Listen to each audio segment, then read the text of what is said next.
The bank on the western side boasts 3 exits, 30 windows, and 19 air vents. Upon my arrival, I encountered a scene where 13 individuals were being held hostage by a man driven by vengeance. "How dire is the situation?" I inquired of the commanding officer. Thankfully, no harm had befallen anyone thus far. However, I knew that the tide would swiftly turn if I didn't initiate a dialogue with the terrorist. The task force assigned to this operation is small, unaccustomed to such occurrences. Fear was evident among their ranks. I took a seat, donned the headset, and activated the microphone to engage with the psychopath. "To whom am I speaking?"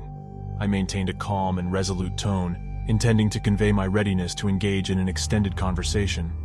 A brief silence ensued, followed by a repetition of my question, verbatim. "To whom am I speaking?" A mature voice responded, exuding nervousness and emotion. The man seemed uncertain about how events would unfold. "Special Agent Nathan Bennett," I retorted. Another pause followed. "Have you been in this line of work for long, Special Agent Nathan Bennett?" he inquired, his voice exuding a hint of increased confidence. "7 years. And you?" I aimed to demonstrate my preparedness to confront this individual. "No, never. But there's a first time for everything, isn't there? It doesn't have to be that way. After all, we're having a conversation right now, quite effectively. So, I believe we can reach some form of agreement," I assured him. This was standard procedure. Actively listen and ascertain the demands of the kidnapper. A lengthier pause ensued. "Are you married, Nathan?" That question caught me off guard. I hadn't heard from Kristen in a while. Our relationship had become strained. "Divorced. And you?" I maintained a steady voice, attempting to foster a sense of comfort between us. "Same. It wasn't really my choice. The job never allowed me to make ends meet." Progress was being made. "That sounds difficult, stressful. I can imagine why you're doing what you're doing. Building rapport and trust was crucial." "Everything fell into place after Michael's death," he divulged, his voice cracking, unmistakably referring to his son. "How old was he?" 5. "He was taken from me in a car accident. Ever since then, life lost all meaning. I've always longed for a son. He was in pain, and I empathized. It seems like you've been planning this for quite some time." 4 years, but it was mostly waiting. I remembered every detail. I just had to make it count, make it work. His speech now veered into rambling territory. I endeavored to steer him back on track. "We can ensure things go your way. Everyone can emerge from this ordeal unharmed. If I play my cards right, yeah, I know how this works." I relaxed slightly. He was becoming calmer. "I understand that you believe this will somehow alleviate all the pain you've endured in your life, but it won't. It won't bring Michael back." Another prolonged pause. He was pondering his options. "What if I told you it could?" This time, I hesitated. I didn't know how to respond. "If it could bring back someone I love, do you think it would be worth it?" I swallowed hard. His words carried conviction. He genuinely believed in the possibility. "Yeah, sure, of course. It would be a miracle. A once-in-a-lifetime chance to change things. Anyone would take that risk, right?" His voice now trembled again. He needed to convince me.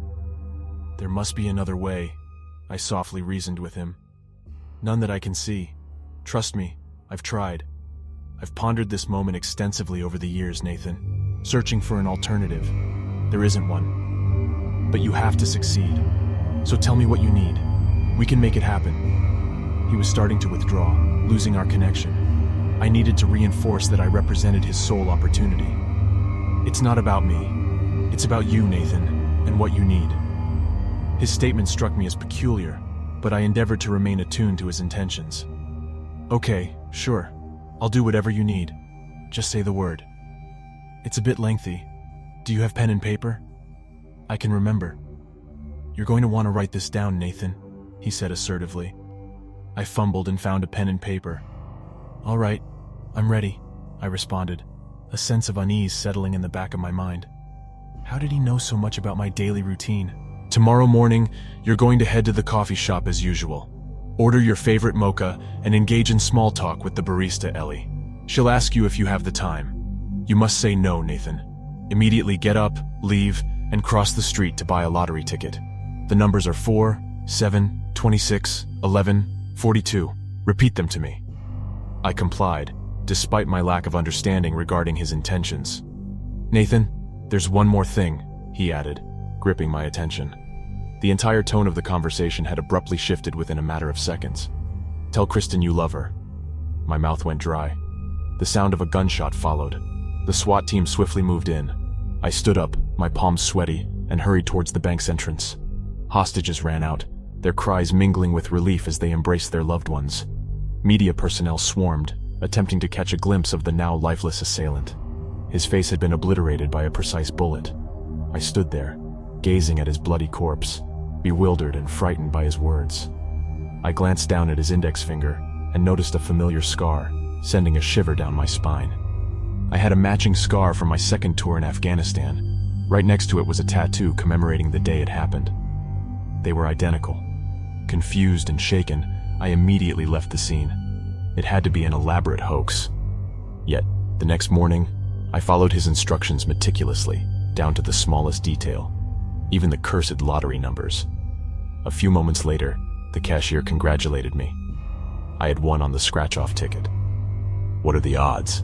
the cashier exclaimed excitedly. I realized they were astronomical, a once-in-a-lifetime miracle. As I stood there, gazing at the ticket, something flashed before my eyes. Another life, a life I had never lived. I saw myself engaging in more conversations with the barista, developing a relationship, confessing my desire to marry her. The life seemed idyllic. We had a son, we were happy, but then it all crumbled. I witnessed the devastating crash that took our son's life, the shattered glass piercing his young body as the vehicle crumpled.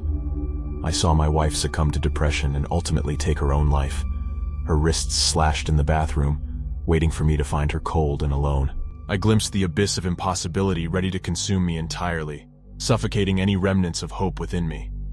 And just like that, the vision vanished.